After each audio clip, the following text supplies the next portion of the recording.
Assalamualaikum warahmatullahi wabarakatuh. Selamat sore teman-teman atau rekan-rekan sekalian, rekan-rekan penyedia di e-katalog. Di video kali ini saya akan memberikan atau berbagi pengalaman tentang sinkronisasi sikap ya, yang baru-baru ini sepertinya ramai di kalangan penyedia karena ada beberapa permasalahan yang dialami oleh penyedia ketika sinkronisasi sikap. Nah, sebelumnya perlu diketahui bahwa kemarin ada surat edaran ya, bukan surat edaran sih, ya mungkin surat edarannya ada juga, selebaran gitu, kalau penyedia itu harus melakukan sinkronisasi atau mengupload perubahan jika ada.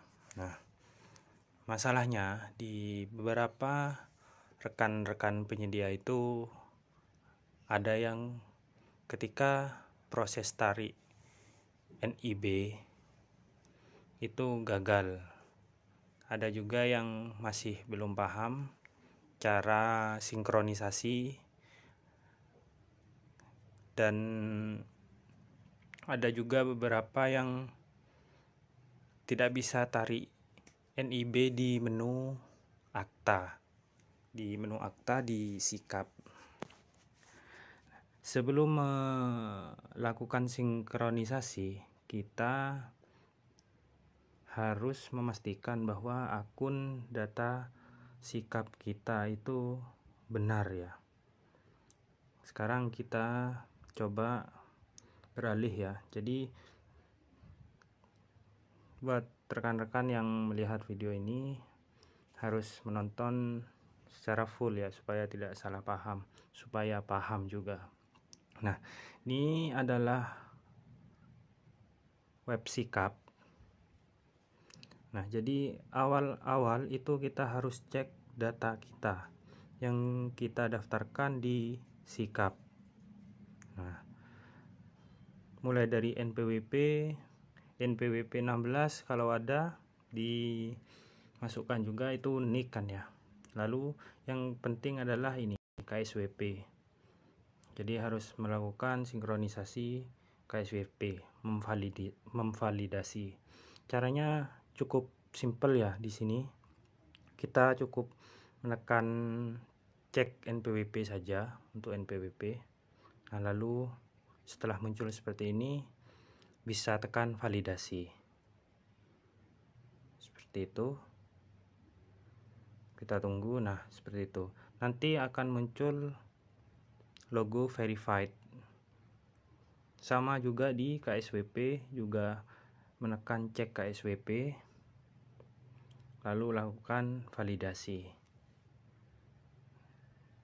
Nanti akan otomatis ada logo validasinya.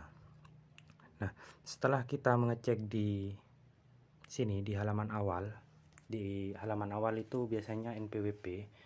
Nah, kita cek lagi di bagian data. Nah, di informasi identitas pelaku usaha, pastikan di sini teman-teman sudah sesuai, terutama di bagian bentuk usaha, karena banyak beberapa penyedia itu tidak memperhatikan hal ini ya. Jadi saya kemarin menangani akun yang kesulitan ketika tarik izin akta di sikap. Nah, ternyata kesalahannya ada di bentuk usaha. Jadi sedikit cerita, kemarin itu akunnya di OSS bentuknya perorangan. Nah, kalau di perorangan OSS itu tidak ada akta, jadi tidak perlu upload akta. Sedangkan di data sikap, di sini bentuk usahanya CV. Jadi ketika awal mendaftar, penyedia itu memilih bentuk usahanya itu CV. Jadi otomatis ada akta, nomor akta. Nah, nomor akta itu diinput ke sikap. Jadi ketika melakukan penarikan di izin akta itu tidak ada ya, datanya hanya strip-strip gitu. Nah, itu hal yang perlu kalian lakukan adalah nantinya harus berubah bentuk usahanya dulu menjadi perseorangan. Tentu kalian perlu menghubungi LPSE ya, perlu berkomunikasi dengan LPSE, karena ketika kita ubah data itu harus diverifikasi oleh LPSE setempat.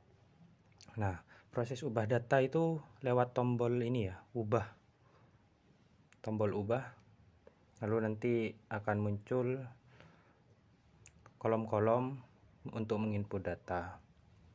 Nah, lalu tahap selanjutnya setelah kita mengecek pajak dan informasi identitas pelaku usaha, nah kita selanjutnya ke menu izin usaha. Nah, pastikan data sebelumnya sesuai ya. Nah, di izin usaha itu kita cukup menginput NIB saja, dan sumber data itu wajib dari OSS ya. Kalau masih LKPP, kalian bisa hapus atau ubah. Nah, nanti kita input lagi NIB-nya di dalam, tinggal cari, itu sudah otomatis nanti validasi sama seperti KSWP tadi. Jadi ubah, masukkan nomor NIB-nya, cari. Nah, di sini saya contohkan ya. Ini kalau diubah. Nah, jadi di sini tinggal update OSS, langsung kita validasi. Lalu simpan.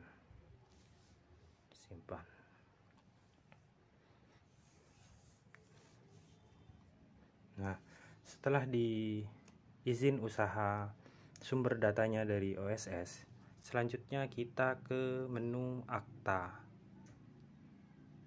Nah, biasanya banyak permasalahan di teman-teman di ini ya, di bagian akta ini. Akta karena di akta ini ada datanya.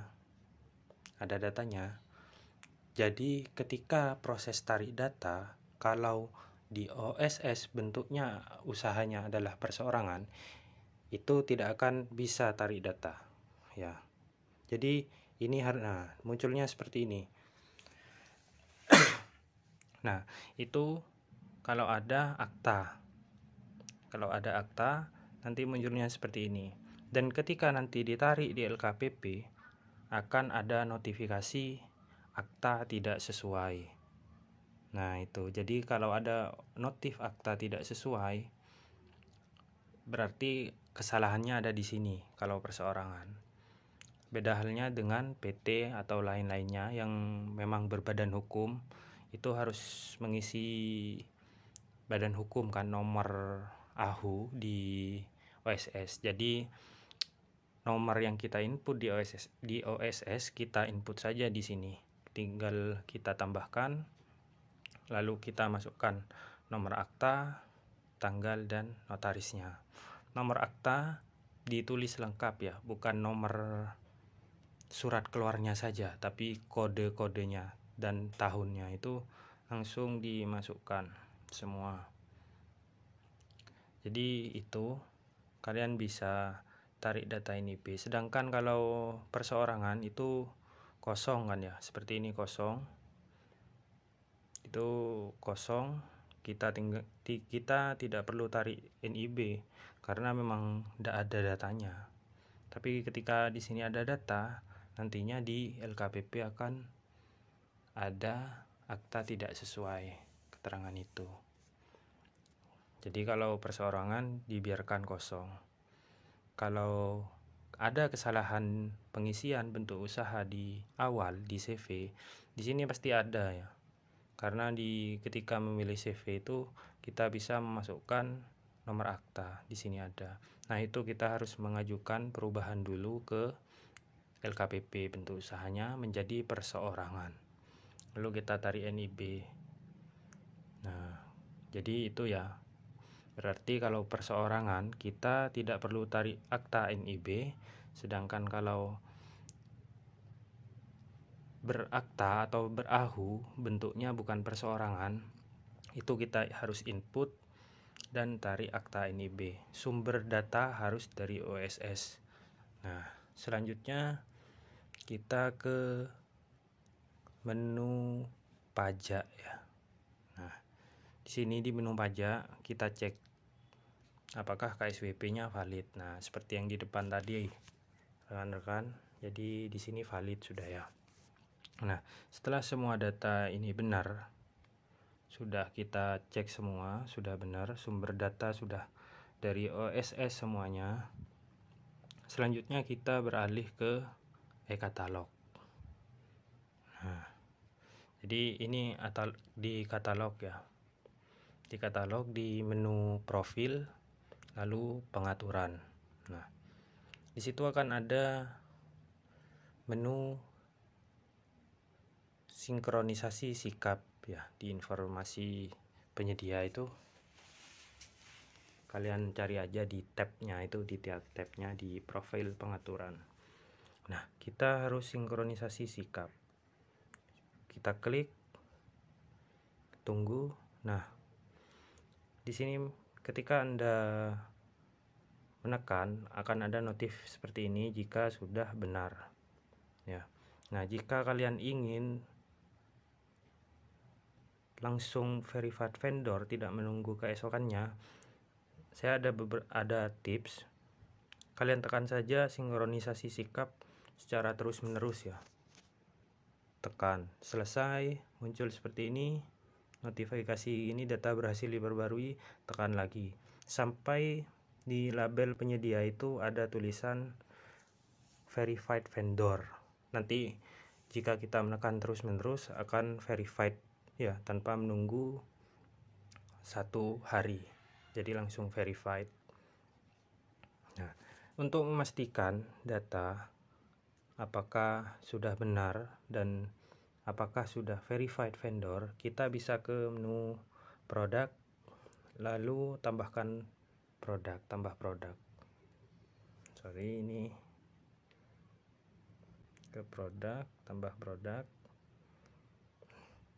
Nah, jika sudah berhasil, kita bisa memasukkan data etalase. Tapi jika akun kita belum verified vendor, itu